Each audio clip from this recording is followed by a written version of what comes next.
Good morning, distinguished ladies and gentlemen. I'd like to cordially welcome you here, and I'd like to especially welcome His Excellency Jens Stoltenberg, Secretary General of NATO, at this press conference under the auspices of his official visit. I'd like to welcome Viktor Orbán, Prime Minister of Hungary, the members of the delegations. I'd like to ask first Viktor Orbán to deliver his statement. I'd like to also cordially, respectfully greet you all, ladies and gentlemen. I'd like to respectfully greet the Secretary General of NATO, our Secretary General, who, for well-known reasons in Hungary, is held in very high esteem. I am pleased that during his term as Secretary General, the cooperation between Hungary and NATO has become stronger. The Secretary General has always been a forthright, open to cooperation person in this sense. We have reviewed the relationship between Hungary and NATO on our meeting today. I recalled to the Secretary General that Hungary is a loyal and dedicated member of NATO. Currently, there are 1,300 Hungarian soldiers involved in NATO operations. 1,300 Hungarian soldiers. We are one of those not very numerous countries among NATO members who are complying with all their responsibilities undertaken, the commitments in terms of the defense spending. Our defense spending exceeds 2% of the GDP, and the 20% development target is also far exceeded by Hungary. We are also involved in air policing for Slovakia and for Slovenia, and from time to time in the Baltic. And also we are the liaison embassy for NATO in important Central Asian and African countries. So these are the contributions that Hungary is offering to NATO to make it stronger. These are the commitments, Mr. Secretary General, that Hungary will continue to deliver on in the future. The other important topic of our discussion was the Russian-Ukrainian war. It is well known here that Hungary's position is different from the majority of NATO member states. When it comes to the question how we could come out and get to peace the shortest way possible, the response by Hungary is different from others. Hungary acknowledges the fact that there are opinions in terms of weight and majority in NATO that are different from ours. We have always been allowed to share our opinions, to articulate our opinions. We are grateful to the Secretary General for allowing this, for allowing us to share our situational analysis. But Hungary does not have the capability or the strength to actually change opinions that far exceed in terms of its weight and influence. Hungary has made it clear that she does not intend to block any decisions in NATO that might be different from our, we believe, rational situational analysis. What we have concentrated on during today's meeting, and I have asked the Secretary General to make this clear, that for every military out of area operations, Hungary, any out of area operation can only be voluntary participation. Therefore, Hungary has been granted the guarantees that she required, especially in light of the fact that at the recent European parliamentary elections, the most important decision to be made was war or peace, and the Hungarian electorate reinforced the mandate of the Hungarian government to not engage, not participate in a war that is in an out-of-area operation for NATO. I thank the Secretary General for this visit today. I thank him for the discussion, and I thank him for the decisions that he has shared with us. Thank you very much. And I now ask Jens Stoltenberg, the Secretary General of NATO.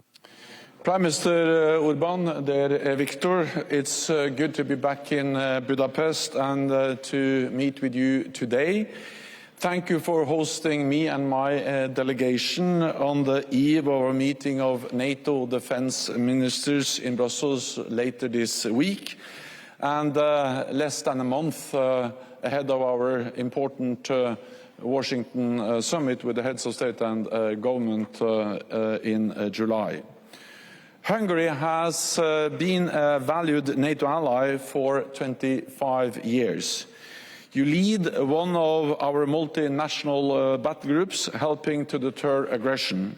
You host important military headquarters, including our Multinational Division Centre. You support stability in the Western Balkans, including with a significant contribution of troops deployed to Kosovo with our KFOR peacekeeping mission. And since the beginning of Russia's brutal war of aggression against Ukraine, Hungary has provided shelter to many thousands of Ukrainian refugees and helped with rehabilitation of wounded soldiers. All of this contributes to our shared security. And I welcome your statement that you will remain a dedicated and loyal NATO ally. Today, the Prime Minister and I discussed a number of important and some difficult issues. We also discussed the NATO summit in Washington next month. At the summit, we will take decisions on key issues, including deterrence and defence.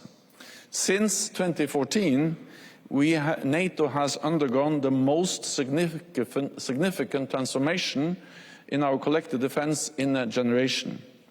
We have put in place the most comprehensive defence plans since the Cold War, with more forces, more capabilities and more investment. And we have deployed combat-ready troops to the eastern part of the alliance. We do all of this not to provoke a conflict, but to prevent a conflict.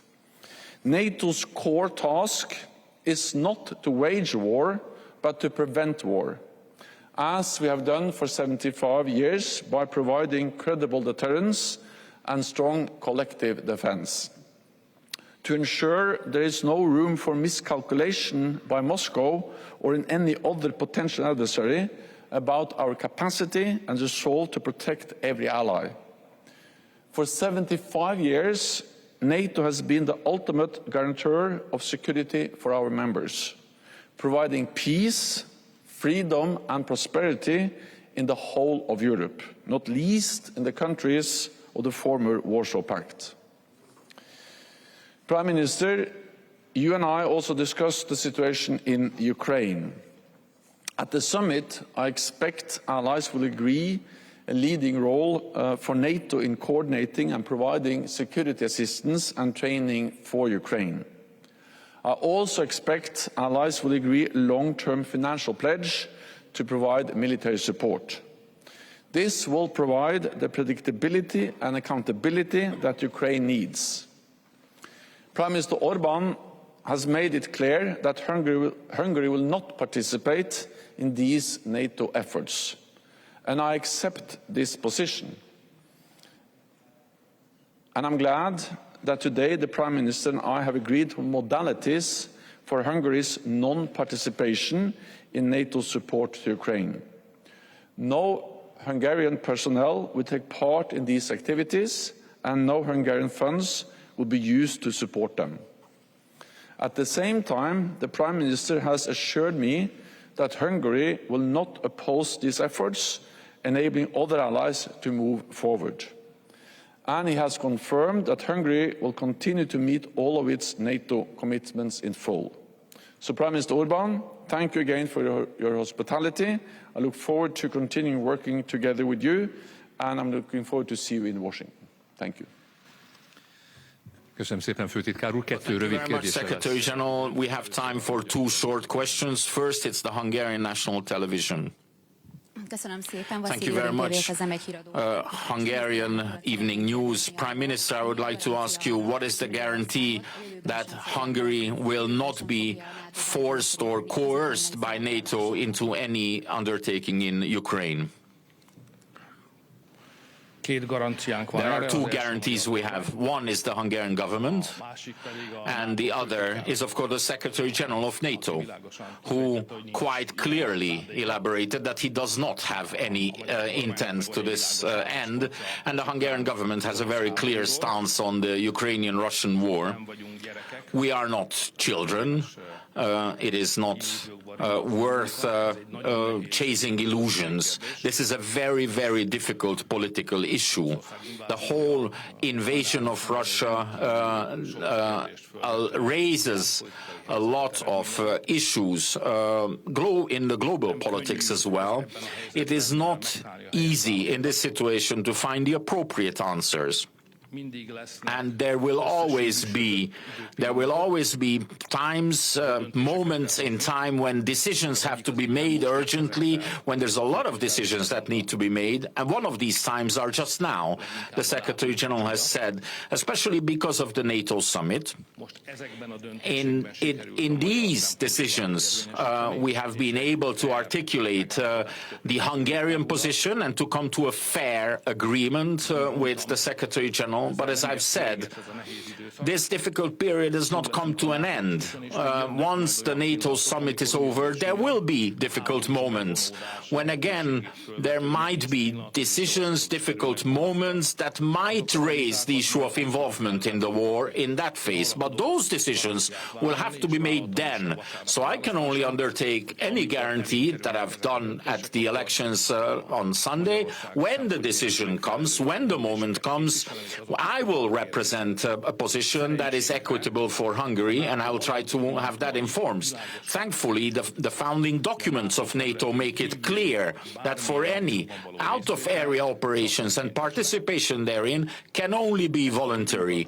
And this is a right that has been quite clearly guaranteed by the Secretary General, reiterated. Therefore, Hungary continues to have a room for movement in the forthcoming difficult moments that might arise. Anyway, now let us rejoice that this discussion today has concluded with an agreement. Hungary has made it clear that she does not want to, and she is not able to change the decision of 31 other member states. And I'm very happy that NATO has acknowledged, through the person of the Secretary General, that Hungary wants to fully avail herself of the opportunity for a room for movement, for consideration that is guaranteed by NATO. And we've been given the guarantee today that when it comes to the Russian-Ukrainian war, when it comes to military out-of-area operations, we do not have to participate in that Hungary will not provide funds or personnel for this war, nor will the territory of Hungary be used for any involvement in this war. So we have been granted everything that we have found necessary, we have deemed necessary. This was a difficult, but I believe very constructive discussion with the Secretary General. I'd like to thank him for this very correct agreement in the end. Reuters.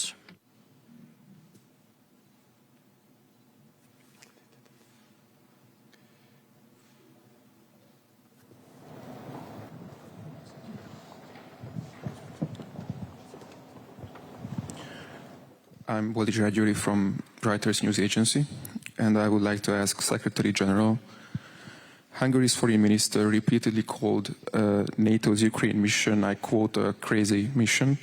How can you preserve the unity of the alliance when a member chooses to use such words?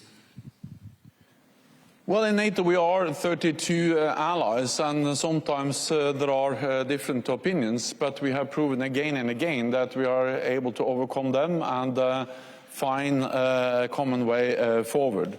On the increased NATO role in coordinating security assistance and training for Ukraine, I am glad that we have found a way to allow NATO allies to agree that, but at the same time also accept the position that Hungary will not participate.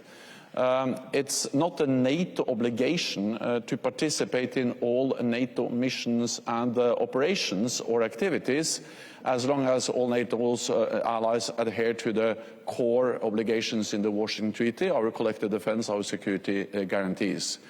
What the Prime Minister and I have agreed today is that Hungary will not block other allies to agree a pledge for financial support to Ukraine and a leading role for NATO in coordinating support to Ukraine, but at the same time accept that Ukraine will not be a part of these activities. And that's a way which I think will work, and I am confident that when NATO leaders meet in Washington, we will be able then to finalize agreement on these issues. Főtitkár úr, miniszterelnök úr, köszönöm szépen. Mr. Secretary General, Prime Minister, thank you very much. Thank you very much for being here. Goodbye.